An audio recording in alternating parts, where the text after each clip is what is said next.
Welcome to the Short Term Show, the show about short-term rentals and long-term wealth, with real property owners hosting real properties who are crushing it in the vacation and short-term rental space. And here's your host, Avery Carl.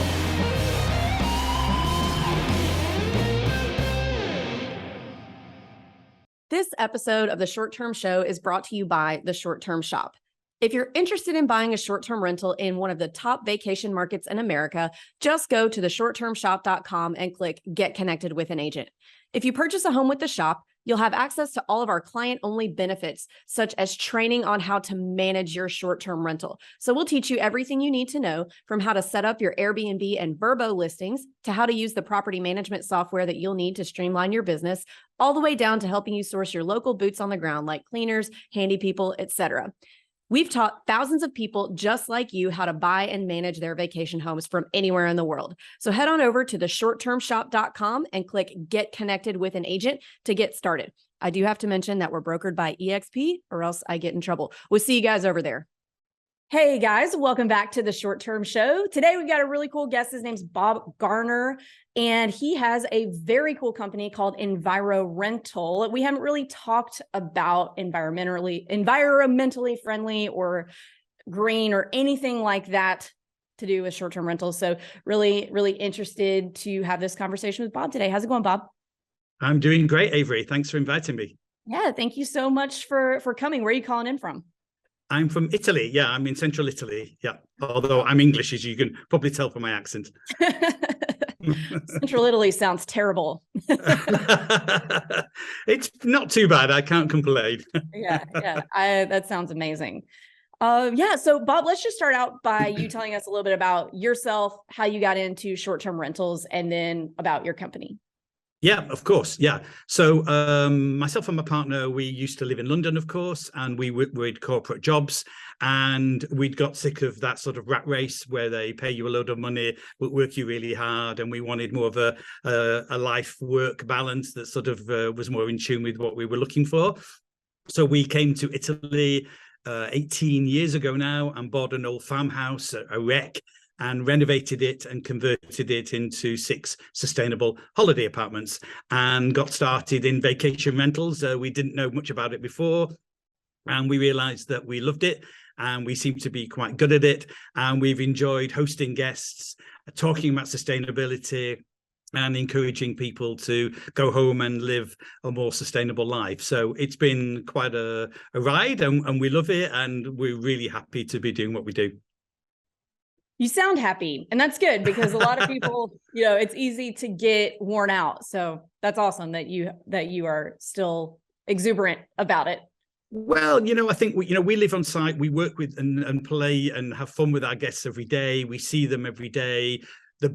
By far, the very best part of our job is interacting with the guests, talking to them, hosting them, socializing with them. Of course, we've got other things that we have to do, but that is the fun part of our job, is the guests. And honestly, we have wonderful guests. We have such a great number of people who come back again. We have a 90% book rate, a 65% return rate, and referrals on top. So a lot of people will come back year after year after year, and they've become more like friends than customers. And so we feel really fortunate to have that sort of demographic who love what we do, who love our environmental sustainability aspects, and enjoy the wonderful countryside here in Italy. So we're really fortunate. Yeah, that sounds awesome. So you say you have a 65% return rate. So how are you tracking that? Are they booking directly, or how does all that work? Yeah. 90% of our guests book direct, so through our website. And basically, actually, a lot of our guests, they come and stay with us, and before they leave at the end of their vacation, they book for the following year in their preferred apartment. So that we just know that they're going to come back and back and back. And obviously, we really can't be complacent about that. We've got to keep on our game and make sure we're keeping things fresh and vibrant. But people just love Italy, and if they find a place that they like with hosts that they like and what we offer, and then they want to come back and do it again and then again and again. So we are very fortunate, and we try and work hard to make sure they have a wonderful experience, because the two things that are most important to us is the guest experience, which everybody talks about, but you've got to really work at it, I think, and then the environmental aspect of what we do. And if we can deliver on those two things, then we feel like we're doing a good job, and the guests seem to like it. Okay, I have a lot of questions about the environmental sustainability thing, but before that, I have some questions on. So you guys actually like hang out with and interact with your guests? Yeah. So we live on site. We're in the same area as them. We're all in the same building where we have all these different apartments. We do everything ourselves. We do the maintenance in the garden and in the grounds. We have an old pizza oven in the grounds. So each week we get all the guests together. We bring the dough and the ingredients and the drinks, and everyone gets an opportunity to roll out their own pizza, put it in the pizza oven, and we share it among each other. And it's a great icebreaker at the beginning of the week where we all just make pizzas together in the garden in the sunshine and drink a beer or a glass of wine. So it's already, so very much it's about socializing with the guests as well. They have their own space, that each has their own private garden, but we're there every day, and so we tend to find they come up to us and say, "Hey Bob, can you tell me about the best beach to go to?" Or, "We're thinking of going to this restaurant tonight, can you book us a table?" And so we always get into conversations with them, and often we'll sit down with them and shoot the breeze in their garden and get to know them, and that's absolutely the best part of the job. That's amazing. And I'm so envious of that, because like you have such a positive energy. Like I'm smiling just listening to you talk. And I, as a host, don't feel like I have that kind of control over my personality as a mom of two young kids and running businesses.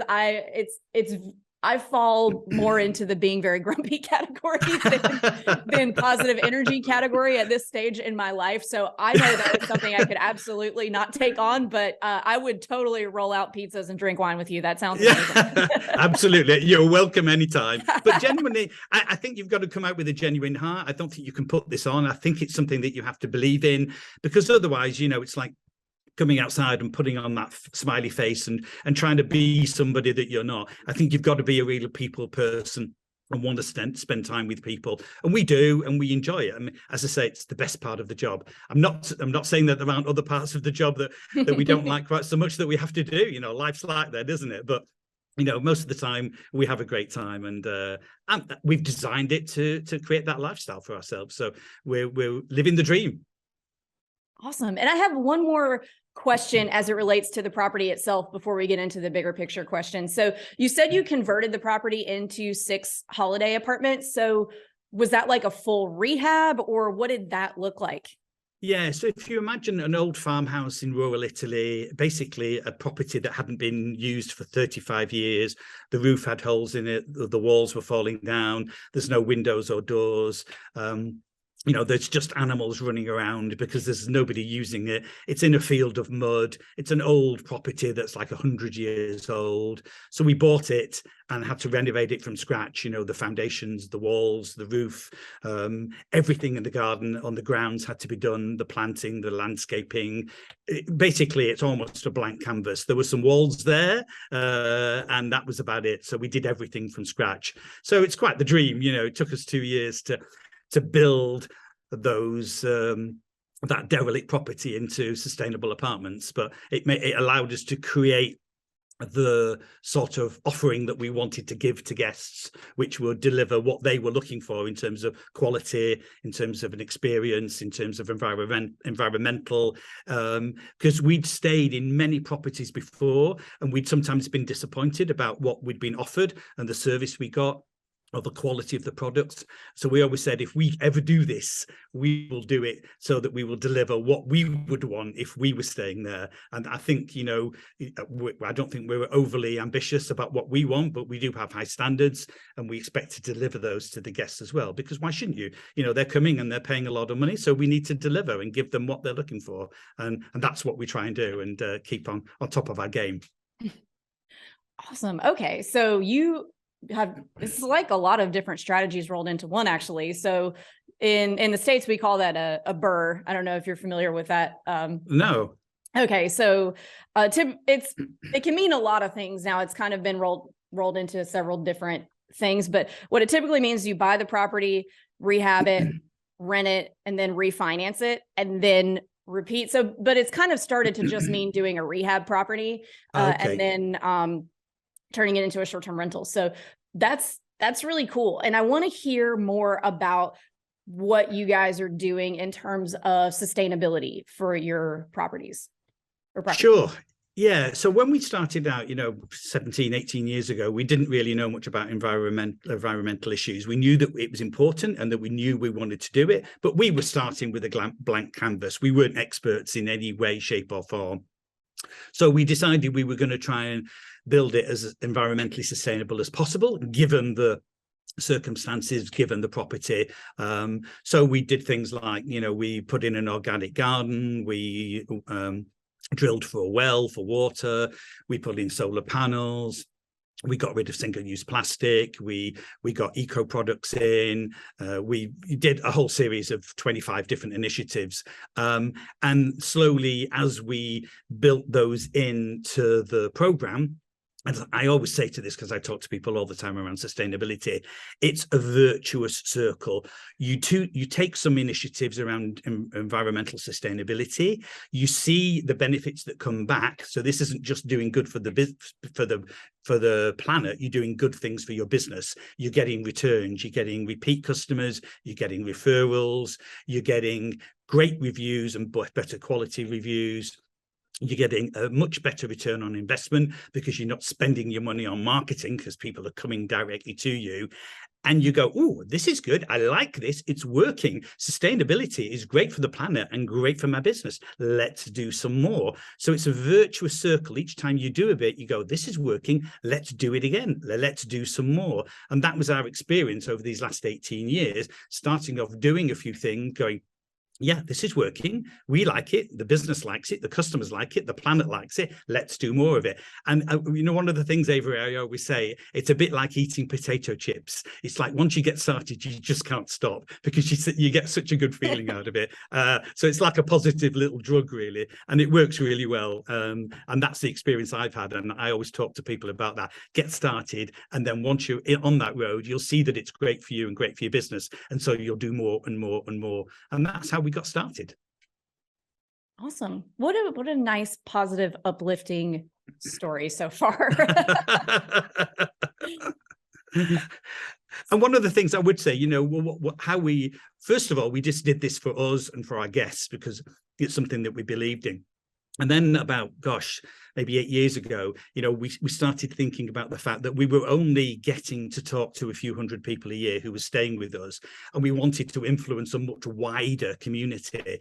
And that's when I started to go out into the wider vacation rental community that you know really well, and started to talk about sustainability. So blogging about it, going on podcasts like this great one, going to conferences and talking about sustainability and trying to get the message out about what we've learned. I don't claim to know everything at all. We're all on a journey, but what we've learned and how we can educate and encourage other people to take those simple steps as well, because it's been successful to us. And I want it to be successful for other people, because if they pick it up and run with it, then we can get more people talking and working around sustainability. And that's going to be wonderful for the planet and wonderful for these individual businesses. So that I'm on a bit of a mission to talk to people and get people engaged on this topic, because I think it's super important. Hey guys, if you're enjoying the content of our podcast, but you have additional short-term rental questions, we host a weekly live question session that you guys can join for free. It's at 1 p.m. Eastern on Thursdays. And if you head over to strquestions.com, you can sign up. So not only am I the host of this show, but I also own and manage my own properties, and I'd be happy to answer any questions that you have about short-term rental investing. So please join us anytime for a free weekly live Q&A on Zoom. Sign up at strquestions.com. Yeah, it is. I mean, you're definitely getting me engaged on it. So it's working on me. It's probably working on other people too. So what do you think it is that our industry needs in terms of environmental sustainability? So, not to preach around the environment too much, but I think everybody understands that there's an environmental crisis. and that we need to do something about it. You don't need to understand the science. You don't need to get in the detail. I think it's in the news. People are understanding that we are there and we need to do something. So to give you just two statistics, we need to keep global warming below 1.5 degrees Celsius by 2050. You probably hear that all the time in the news. The interim stage to get to that, it's to everybody to reduce their emissions, their carbon emissions, by 50% by 2030. So that's the interim stage we have to get to, because 2050 seems so long away, people can't get their head around it and can't think about it. But think about 2030, we're only talking just over 7 years away. And everybody, every business, every community, every country needs to reduce their emissions by 50% by 2030. Now, that's quite a challenge. And if you talk about our industry, first of all, the tourism industry as general accounts for between 8 and 10% of global greenhouse gases. Tourism is huge. It employs 10% of the global workforce. So you can imagine 10% of the emissions are coming from tourism. So tourism has a role to play. We have to do something as an industry.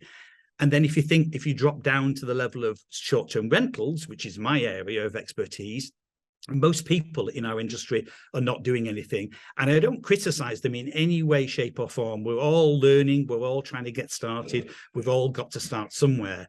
And so if we're going to get these emissions down by 50% by 2030, as an industry of short-term rentals, hundreds of thousands of people around the world, we need to start taking action.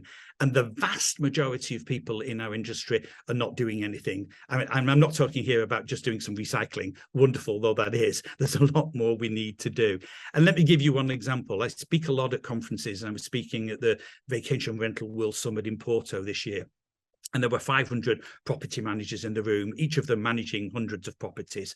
I get them all to stand up on their feet, and I ask them two questions. The first one is, stay standing if you believe sustainability should be a part of your business.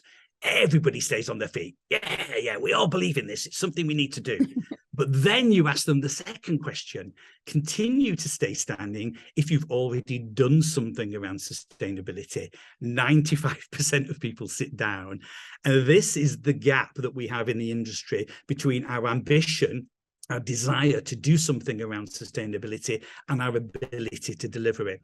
People are busy, they're trying to put food on the table for their families, they've got a lot of priorities in their organization, and sustainability doesn't come to the top of the agenda. So the vast majority of people in our industry, and I'm not criticizing in any way, are not doing something. And that's the gap that we need to fill through education, through information, and through resources. And that is the crucial thing that we need to do, and we need to do it now and get started.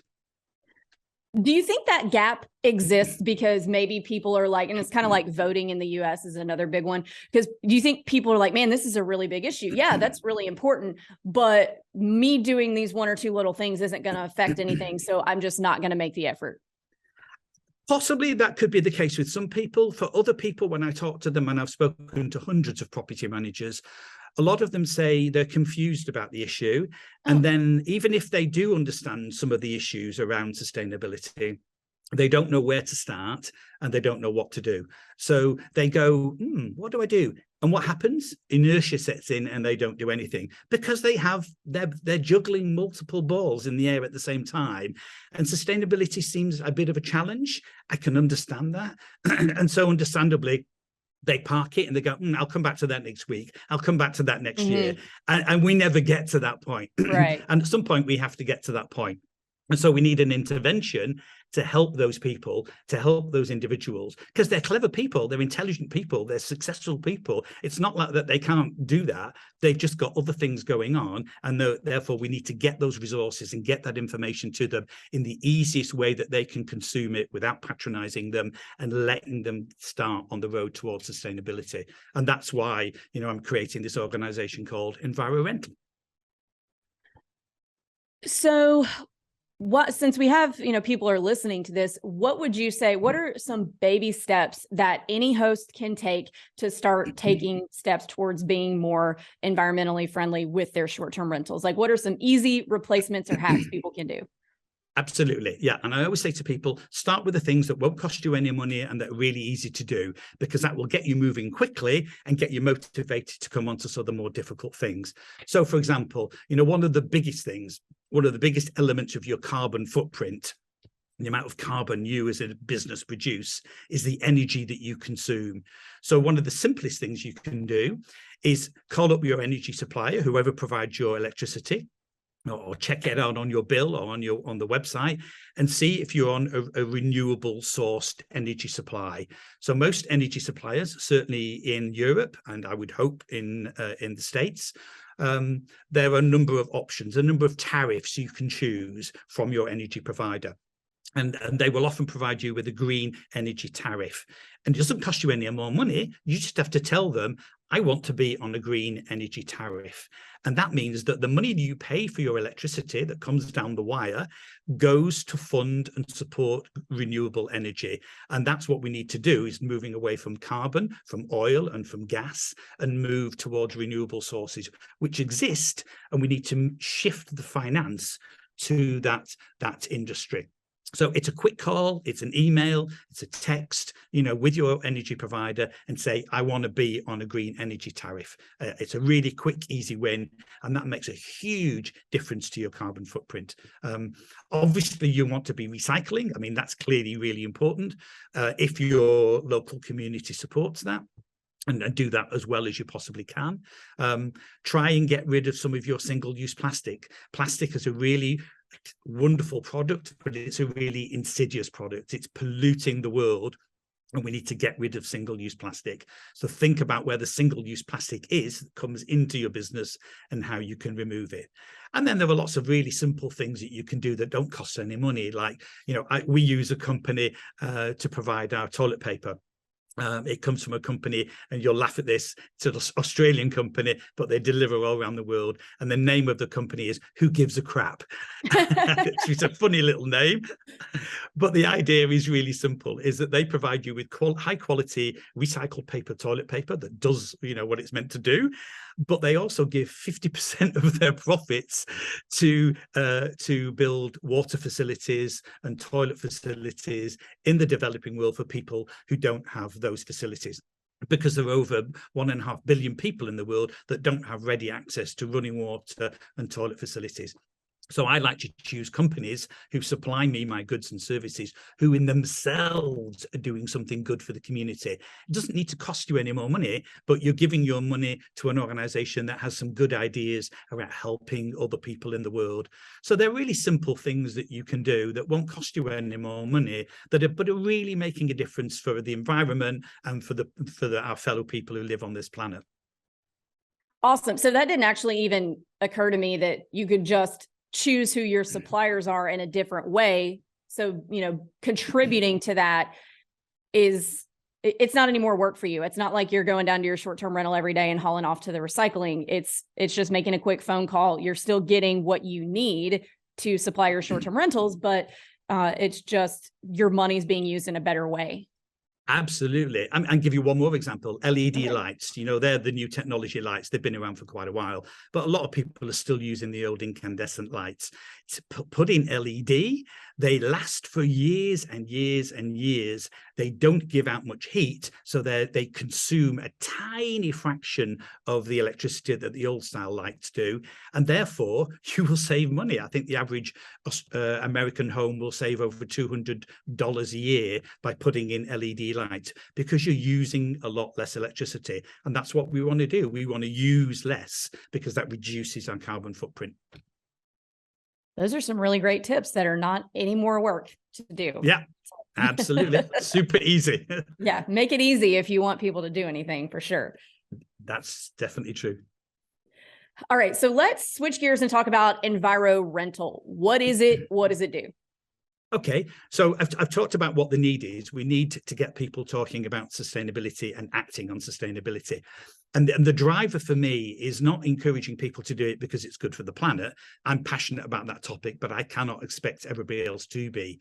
So let's do it because it's good for your business. You will make money around being sustainable. So if you look at the Booking.com survey that comes out each year around sustainability, which they've been running for 8 years now, and the Expedia survey, Expedia own Verbo. They both produce data each year, which indicates that over 80% of the consumers would like to travel sustainably, would like to stay in a sustainable property, will pay more to stay in a sustainable property. And that demographic is huge, but they can't find the places to stay because they don't exist in a lot of communities. And the providers, the hosts, the property managers haven't yet switched on to the fact that there are people looking for that type of sustainable stay and will pay more for it. So what we need to do is encourage the property manager or the host, the individual host, to think about sustainability, to brand their business as sustainable, and to attract that demographic of people who are looking for a sustainable stay. And I guarantee, because I know from my own experience, that once you provide that in a form that the guests can understand, they will come back to you again and again and again. So it's great for business. So what I'm doing from all these conversations I've had with people over the years around sustainability, I've learned that we need to provide these resources, these techniques, these tools, these roadmaps, these webinars, this information, this data, everything that's in my head around sustainability that I've learned over the last 18 years and from other people as well. I'm putting into this website called Enviro Rental, and it's envirorental.earth, which is a great URL, I think. And it will all be there. It'll be a one-stop shop. Everything to do with short-term rentals and sustainability will be on this website. You won't need to go anywhere else if you're interested in that topic. And the great thing is we're giving away these resources for free. There'll be no charge whatsoever to tap into these resources and take them away and use them, because we don't want any barriers for entry for people to get started. You know, if I started charging for these services or putting up a consultancy, which I don't want to do, some people wouldn't engage. We need to get everybody engaged. And the best way is to give them the simple techniques and tools that work without patronizing them, and give them to them. Say, here you go, take them, use them, find your own green path. And the strapline for Enviro Rental is signposting sustainability for vacation rentals. We want to signpost people where they need to go and how they can get from zero to hero around sustainability as quickly as possible, but at the pace that works for them in their business, in their community, in their country. As long as we get people started, you know, that's great. And then hopefully that virtuous circle that I talked about earlier will kick in, and they will see that it's great for their business and they'll want to do more of it. Wow, that's super helpful, because the whole time you've been talking, I've been thinking, well, what can I do? How can I do this? Well, I don't even know where to start. So I would start with Enviro Rental, I guess. That's the secret. Yeah, that's it. Oh, absolutely. okay. Yeah. Awesome. Yeah. Awesome. Yeah. And is this launched yet or not quite? No, we're going to launch in January, actually. January. Yeah, okay, yeah, very soon. We're just building the website. It's almost complete, and putting all the tools and techniques together. And we've got an amazing number of partners and sponsors who are helping finance this, because of course that's how we can deliver this for free to the consumer, to the rental host and property manager. And so we'll launch it in January. And the idea is that we'll try and bring people into the website. They join, they connect, they learn, and they go away and start to implement it. But zero cost to them, no commissions, no consultancy fees, no entry fees whatsoever. So they've got nothing to lose, to explore, to check out what will work for them, and to take away one or two things and start to implement them. Oh, what a great idea. Yeah, because, you know, the thing is, Avery, nobody else is doing it. The resources are out there around sustainability, around tourism, but they're all disparate. They're all spread out all over the internet. There's not one place that you can go to. And from my experience from talking to property managers, they go, but I don't have the time. I don't have the resources. I can't decide whether I should be doing A or B. I don't have any person dedicated to this who can work it all out for me. And so they get confused and they think, oh, well, I just won't do it. What we've done is we've sifted all that material. We've worked out all those options, and we're presenting it to the host or to the property manager, so they don't have to do the research. because they don't have the time. They're really busy running their business and trying to be successful. I totally get it, but we need to integrate sustainability into their business in a way that works for them, so that they don't go, oh God, I've got to spend 16 hours this week working on sustainability. They know they're going to find 16 hours. So we've got to give it to them at a pace that works for them, that they can then implement it, see that it's successful, and then come back for more. What an amazing business model. I love it. I love it. I hope it works. Well, Bob, so we are to the last 3 questions of our show that we ask every single guest. And the first one, these are more related to investing than sustainability, but what advice would you give 20-year-old Bob? Wow. I would that. Well, I think this is easy for me. I would not be so cautious, not be so nervous, not be so unsure as many 20-year-olds can be. I certainly was when I reason, take chances, believe in yourself, and go for it, because I think you can get a long way with that self-belief. That's great advice. And kind of related to that, what advice would you give a new investor who's getting started today?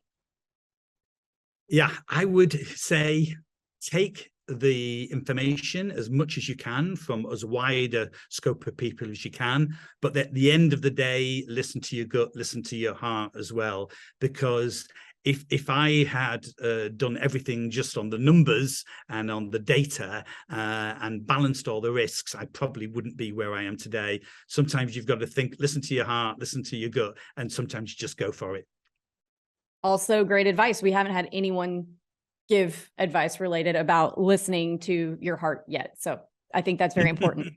All right. And last question. What is your favorite book that has impacted your mindset? Wow, gosh, my favorite book that's impacted my mindset. And although you probably prompted me with this question beforehand, I haven't really thought about that. So I would probably say my favorite book that's influenced my mindset would be the book by Jane Goodall. Jane Goodall is a primatologist. She's British. She's now in her 80s. She did a lot of research around chimpanzees and monkeys in the 1960s, and she's written lots of books on it, but she has a phrase that I love, a quote that I love. In fact, I'm using it on the website, which is all around, decide what difference you want to make and then make it, because we all can make a difference. It's just about getting started doing something. So think about that and implement it. That great recommendation has not been recommended yet. So, Bob, if everybody wants to follow along so they know when Enviro Rental is launching, follow you on social media, all that stuff, where can they find you? Yep. Well, if you go now to envirorental.earth, there's a holding page there. You can register, and then as soon as we launch, you'll get a notification. So envirorental.earth. And it'd be great if people can follow me on LinkedIn. My name's Bob Garner. I post every day around sustainability and short-term rentals. So you'll see me there talking about it, writing about it. And so, again, that's a great way to connect with me. And I'm happy to take any questions. If people want to message me, I'm always open to having a chat with people. And there you have it. Bob, thank you so much for coming on. I've really enjoyed talking to you. I've loved listening to your accent. I could listen to that all day. And thank you so much for coming on. It was my pleasure. Thank you for inviting me. Take care, Avery.